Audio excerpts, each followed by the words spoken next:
ہمارے پیر و مرشد گاؤں کے اندر سید غلام نبی شاہ صاحب رحمۃ اللہ اللہ تعالیٰ ان کی قبر پر کروڑوں رحمت لگے۔ اس شکیل کو اللہ پاک نے بڑی ان کی خدمت کا موقع دیا، تو انہوں نے ایک واقعہ سنایا۔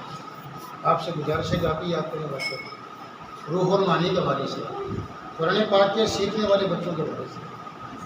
شاہ صاحب فرماتے ہیں کہ ایک طالب علم تھا، وہ قرآن کریم پڑھا کرتا تھا، مدرسے میں جا کر قرآن کریم یاد کرتا تھا، لیکن اس کے گھر کے حالات بڑے خراب تھے۔ گھریلو طور پر وہ بچہ بہت غریب تھا، ماں باپ غریب تھے، بیچارے تھے۔ اس محلے میں یہودی دکاندار تھا، یہ دکاندار کے پاس گیا اور کہا کہ بھائی آپ جو ہے جانتے ہو کہ میں قرآن کریم پڑھتا ہوں، میں مدرسے کا طالب علم ہوں، آپ نے روز آنا یا مہینے کے بعد ہفتے کے بعد میرے باپ کو سودا صاحب دے دینے، چینی پتی دیگر سامان وغیرہ، سال کے بعد میں انشاءاللہ آپ کا سارا خرچہ دے دوں گا۔ اس یہودی نے اس کا نام لکھ لیا، اس کا کھاتہ رجسٹر میں لکھ لیا۔ وہ سال جب پورا ہوا، اب جی حافظ صاحب کا قرآن کریم مکمل ہوا، یاد ہوا، کسی نے ہدیہ دیا، تحفہ دیا، جو بھی دیا، پیسے اس کے پاس آ گئے۔ یہ سارے پیسے لے کر یہودی دکاندار کے پاس چلا گیا۔ یہودی سے کہا بھائی میرا کھاتہ کھولو۔ تو یہودی نے کہا کہ مولوی صاحب جاؤ معاف کرو، آپ کا کوئی کھاتا واتا نہیں ہے۔ مولوی صاحب نے کہا بھائی میں نے ایک سال پہلے آپ سے ادھار لگایا تھا، میرا جو کھاتا ہے وہ کھولو تاکہ میں آپ کو قرض چکا سکوں۔ اس نے کہا میں نے نہیں دینا آپ کو، میں نے لینا ہی نہیں ہے، میں نے سب کو فری سبیل اللہ آپ کی خدمت کی۔ اس نے کہا کہ مجھے آپ کی بات سمجھ نہیں آ رہی، کتنے لاکھوں روپے اور فری دینے اس کی وجہ کیا ہے؟ یہودی نے تورات کے حوالے سے بڑا پیارا واقعہ سنایا۔ تو یہودی نے تورات کے حوالے سے بات بتائی کہ ہماری تورات کے اندر یہ لکھا ہوا ہے کہ جو شخص آخری نبی کی آخری کتاب کو پڑھے گا اور اس پڑھنے والے کی جو خدمت کرے گا، اللہ پاک نے اس خدمت کرنے والے پر جنت کو واجب کر دیا۔ تو مولوی صاحب میں نے اگر تیرا خرچہ دیا ہے تجھے تو میرا پریشان نہیں ہے، میں نے اپنی تورات پر عمل کیا، میں نے اپنی تورات پر عمل کیا۔ اچھا جی ٹھیک ہے، مولوی صاحب واپس آ گئے۔ نماز فجر ہوئی، یہ بچہ نمازوں کا پابند تھا۔ آج کل کے اللہ تعالیٰ معاف فرمائے، حافظ ان کے اللہ ہی حافظ ہے، بس جو حافظ ہے ان کے بھی اللہ ہی حافظ ہے۔ نماز مدرسوں میں پڑھ کے چلے جاتے ہیں لیکن نمازوں کو دھیان نہیں کرتے، یہ باتیں اچھی نہیں ہیں۔ وہ بچہ دوسرے دن مسجد میں آیا نماز فجر پڑھنے کے لیے، تو نمازیوں نے دیکھا محلے والے سارے جانتے ہیں یہ فلاں یہ فلاں، تو دیکھیں کہ پہلی صف کے نکر پر وہ یہودی بیمار بچوں میں بیٹھے ہوئے، بات سمجھ آ رہی ہے؟ پہلی صف کے نکر پر یہودی بیمار دو بچوں میں بیٹھے ہوئے۔ امام صاحب نے سلام پھیرا، السلام علیکم ورحمۃ اللہ، السلام علیکم ورحمۃ اللہ، تو دیکھا کہ یہودی بیٹھے ہوئے۔ سارے نمازی حیران، سارے محلے والے حیران، جیسا اگر محلے میں شیعہ رہتا ہو اور آجا مسجد میں تو کتنے لوگ حیران ہوتے ہیں، مرزائی رہتا ہو تو کتنے لوگ پریشان ہوتے ہیں۔ اب وہاں پر سارے مسلمان تھے، یہودی بیمار بچوں کے مسجد میں، تو امام صاحب سارے نمازی اس کے بعد جمع ہو گئے اور کہا کہ بھائی یہ کیا سین ہوا، کیا واقعہ ہوا، تم تو یہودی تھے۔ اس نے کہا کہ رات کو میں نے حافظ قرآن کا جو کھاتا تھا اس کو میں نے نیل کر دیا، اس کو میں نے معاف کر دیا، کانٹا کر دیا، کہ سب کچھ تورات پر عمل کرتے ہوئے میں نے اس کو معاف کر دیا۔ نبی کریم صلی اللہ علیہ وسلم نے خواب دیا، نبی علیہ السلام خواب میں آئے اور نبی علیہ السلام نے فرمایا تم نے ایک دینی مدرسے کی طالب علم کا سالانہ خرچہ اٹھایا ہے، اس کی وجہ سے قیامت کے دن محمد تمہاری شفاعت کرے۔ کہتے ہیں کہ میں نے جب یہ خواب صبح اٹھ کر اپنے گھر والی کو، بچوں کی ماں کو بتایا تو بچوں کی ماں رونے لگی اور اس نے بھی دوپٹے سے اپنے آنسوں کو صاف کیا اور کہا کہ یہ خواب تو مجھے بھی آئی ہے۔ پھر میری بہو تھی، میرے بچے تھے، گھر کے تقریباً 17 افراد تھے۔ کتنی تھی؟ 17 کے 17 افراد تہجد کے وقت مسلمان ہوئے، اور جو خواتین مستورات ہیں وہ گھر میں نماز پڑھ رہی ہیں، اور ہم جو بالغ تھے وہ مسجد میں آ چکے، لہٰذا آج کے بعد تم نے ہمیں دین کی تعریف سنی۔ میرے بھائی جو بچے ہیں نا، یہ معمولی بچے نہیں ہیں، یہ بھی کسی ماں کے بچے ہیں، یہ بھی کسی باپ کے بچے ہیں۔ ان کا اللہ تعالیٰ کا بڑا مقام ہے۔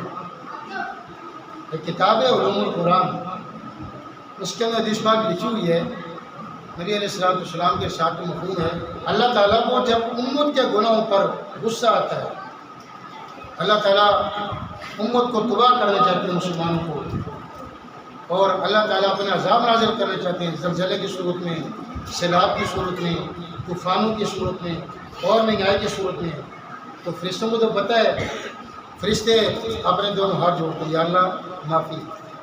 اللہ تعالیٰ کو غصہ ٹھنڈا نہیں ہوتا، دنیا جہاں کی ہر چیز اللہ تعالیٰ سے معافی مانگتی ہے، اللہ تعالیٰ کو غصہ ٹھنڈا نہیں ہوتا۔ نبی علیہ السلام کے ساتھ مفہوم ہے، جب اللہ تعالیٰ کسی بھی جگہ پڑھنے والے بچوں کو دیکھتے ہیں کہ یہ بچہ خدا کا قرآن کھول کر اپنے معصوم ہاتھوں سے اور معصوم زبان سے خدا کا قرآن کھول کر اس کی تلاوت کر رہے ہیں، فسکت الغضب ربہ، اللہ تعالیٰ کا غضب فوراً ٹھنڈا ہو جاتا ہے۔ اللہ تعالیٰ ان بچوں کی وجہ سے امت پر آنے والے عذاب کو کیا کر دیتے ہیں؟ ڈال دیتے ہیں۔ رستے میں جو عذاب ڈالے جاتے ہیں میرے بھائی، اس کی وجہ یہ بچے ہیں۔ ہم جب گاؤں جاتے ہیں، بہت پرانے واقعے ہیں، بعض لوگ جو میرے ہم عمر ہیں یا 2-4 سال چھوٹے بڑے شاید انہیں پتہ ہوگا، ہمارے قریب ایک بستی ہے ڈاڈر، پہاڑ کے اوپر آسمانی بجلی گری ہے، بہت بڑا لابا دریا کی صورت میں وہاں سے نکلا، پوری ڈاڈر بستی تقریباً تباہ برباد ہو گئی۔ تو والد مرحوم رحمۃ اللہ علیہ یہ بات بتایا کرتے تھے، وہ گھر والد صاحب کے تبلیغ والوں کا جانتے تھے، اس گھر کے اندر پوری رات مصلی اٹھتا نہیں تھا، جائے نماز بچھی رہتی تھی، گھر والوں کی ڈیوٹی تھی، کبھی اماں جی نماز پڑھ رہی ہے، کبھی ابا جی پڑھ رہے ہیں، کبھی بہو پڑھ رہی ہے، کبھی کون پڑھ رہا ہے، لیکن رات کے آخری پیر جب ساون بھادوں کی بارش عروج پر ہوئی، جوانی پر ہوئی، آسمانی بجلی گری، تو دائیں میں شور شرابی کی آواز آئی کہ کوئی نہ کوئی مسئلہ پیش آ چکا ہے۔ آسمانی بجلی جب گری لاوا شہر کی طرف آیا تو ایک جوان بچی تھی، 22-23 سالہ بچی، اس کی باری تھی مصلی پر، اس نے جب تہجد پڑھی، اس کے بعد قرآن کریم کو کھول کر دیکھا، لیکن بعد بہت زیادہ شور شرابہ، پتہ نہیں کون سا عذاب آ گیا، لیکن جب کھڑکی دروازہ کھولا تو ایک سیلاب آیا ہوا تھا۔ اس بچے نے قرآن کریم سیلاب کی طرف کیا تو سیلاب نے اپنا رخ موڑ لیا، پورے ڈاڈر کے اندر اس ایک بچی کا گھر بچا تھا، صبح جب دیکھا تو پوری بستی کیا ہو چکی ہے۔ بھائی یہ قرآن کریم عظیم کتاب ہے، یہ انگلش کی کتاب نہیں ہے، ہر سکول کا یونیفارم ہے، فوجی سکول کا یونیفارم ہے، پولیس کے سکول کا یونیفارم ہے، وابڈا کے سکول کا یونیفارم ہے، لیکن قرآن کریم کا یونیفارم یہ ہے لا یمسہ الا المطہرون، اس کو بغیر وضو کے لوگ ہاتھ نہیں لگا سکتے، بغیر وضو تم اس کو ہاتھ نہیں لگا سکتے۔ اور کتاب میں لکھا ہوا ہے کہ جو لوگ بے روزگار ہونا چاہتے ہیں، جو لوگ محتاج ہونا چاہتے ہیں، جو لوگ بھیک مانگنا چاہتے ہیں، وہ چلتے پھرتے قرآن کریم کو بغیر وضو پڑھ جاتے ہیں۔ تھوڑا سے لوگوں کی عادت ہوتی ہے نا کہ میں زیادہ پڑھنے والا ہوں، لیکن وضو کا نہیں ہوتا۔ بغیر وضو قرآن کریم کی تلاوت کرنے سے انسان پر فقر و فاقے کے پہاڑ آ جاتے ہیں۔ تھوڑا پڑھو لیکن آداب سے پڑھو۔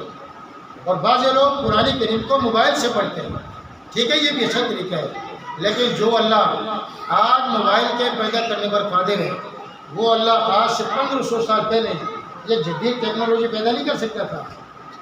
خدا کے بندو، خدا کے قرآن کو نسخے سے پڑھو، اس کا مخصوص نسخہ اس سے پڑھو۔ اسی موبائل میں رنگ برنگی گندی چیزیں آتی ہیں اور اسی موبائل کے اسکرین پر ہم قرآن کریم پڑھتے ہیں، حقیقت میں یہ قرآن کریم کی بے ادبی ہے۔ حضرت مولانا شفیع صاحب تھانوی رحمۃ اللہ علیہ فرماتے ہیں کہ جو چیز اپنے ملفوظات میں لکھتے ہیں کہ جو چیز موضوع ہو، وضع کی گئی ہو، بنائی گئی ہو کسی گندی چیز کے لیے، تو وہاں پر کسی ایسی چیز کو رکھنا، اچھی چیز کو رکھنا اور اچھی چیز کو پڑھنا، یہ اس اچھی چیز کی بے ادبی ہے، یہ اس اچھی چیز کی۔ تو موبائل کو جو وضع کیا گیا ہے، جو ایجاد کیا گیا ہے، جو بنایا گیا ہے، وہ قرآن کریم کے لیے نہیں بنایا ہے، عیسائیوں نے اس کے لیے نہیں بنایا، وہ کس کے لیے بنایا ہے؟ اس کے اور کئی چیزیں ہیں اور کئی اس کا مقاصد ہیں، لیکن قرآن کریم کو جب بھی پڑھیں تو کس کے لیے پڑھیں؟ اس کو نسخے سے اس کی تلاوت کریں۔ اور مفتاری کاکی رحمۃ اللہ علیہ، ان کا ایک مرید جب فارغ ہو کر جانے لگا تو اس نے کہا کہ شیخ آپ نے مجھے خلیفہ مجاز بنا دیا ہے، میں آپ کا خلیفہ مجاز ہو چکا ہوں، تو مجھے کوئی واضح نصیحت کریں۔ مفتاری کاکی رحمۃ اللہ نے بڑی پیاری بات فرمائی، فرمایا کہ بیٹا روزانہ قرآن کریم کو دیکھ کر پڑھو، روزانہ قرآن کریم کو دیکھ کر نازلہ پڑھنا، روزانہ پڑھنا، بھلے آپ 1 رکوع پڑھو، 2 رکوع پڑھو، 3 رکوع پڑھو، 4 رکوع پڑھو، لیکن اس نے آپ کو دیکھ کر پڑھنا۔ تو شاگرد نے پوچھا استاد جی اس کا فائدہ کیا ہوگا؟ تو استاد جی نے فرمایا کہ بیٹا جو بندہ قرآن کریم کو دیکھ کر پڑھتا ہے اللہ تعالیٰ اس کو 4 چیزیں دیتے ہیں۔ کتنی چیزیں؟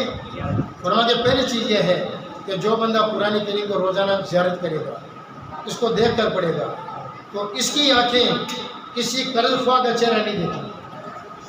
قرض خواہ کو جانتے ہیں، میرے گھر کوئی آ جائے مجھ سے میرے قرضے واپس کرو، یہ بندہ دینے والا بنے گا، یہ بندہ دینے والا جو آدمی روزانہ قرآن کریم کو دیکھ کرتے ہیں۔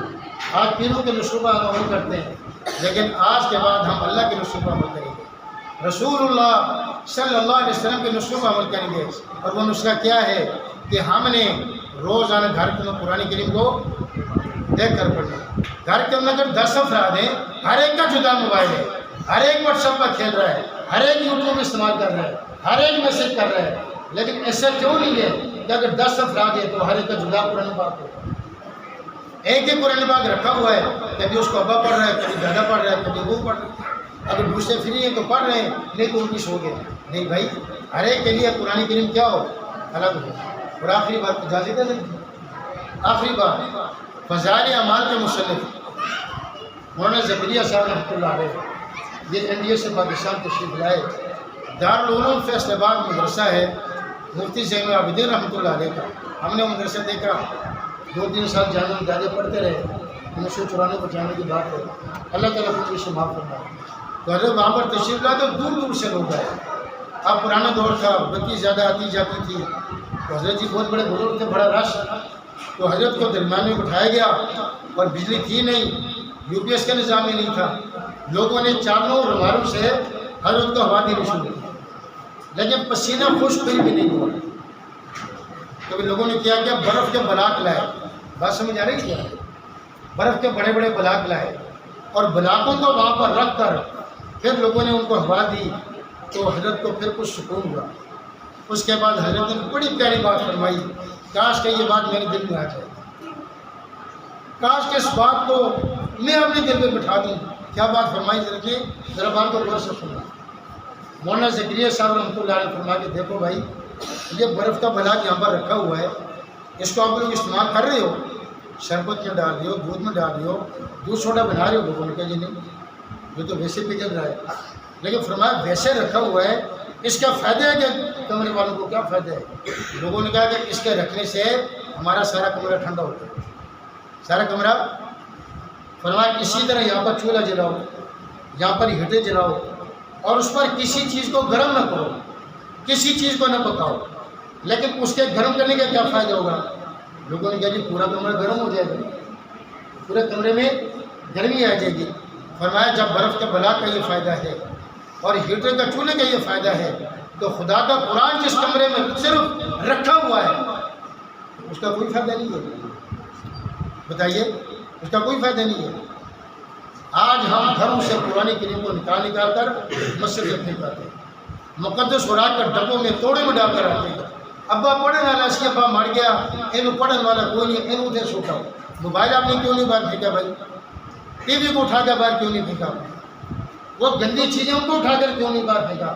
خدا کے قرآن کو تم اٹھا کر مقدس خوراک میں ڈالا، اور کل کو اولاد نہ ہو، کل کو طلاق ہو جائے، کل کو بچوں کی پریشانی ہو، پھر کہتے ہیں مولوی صاحب کوئی حساب کتاب لگاؤ، کسی نے کچھ کر لیا ہے۔ اور بھائی تم نے خود کیا ہے، خدا کے قرآن کو جو تم نے باہر نکالا، اللہ کے حساب کو دعوت دی، تو قرآن کو گھر میں رکھنا ہے، اور قرآن کو روزانہ کھول کر اس کی زیارت کرنی ہے۔ اللہ تعالیٰ کمی کوتاہی معاف فرمائے، میں کچھ زیادہ ٹائم لے چکا، اللہ تعالیٰ ہماری کمی کوتاہی کو معاف فرمائے، اور ہر کلمہ گو مسلمان کو روزانہ قرآن کریم کی دیکھ کر زیارت کر کے اس کی تلاوت کرنے کی توفیق نصیب فرمائے۔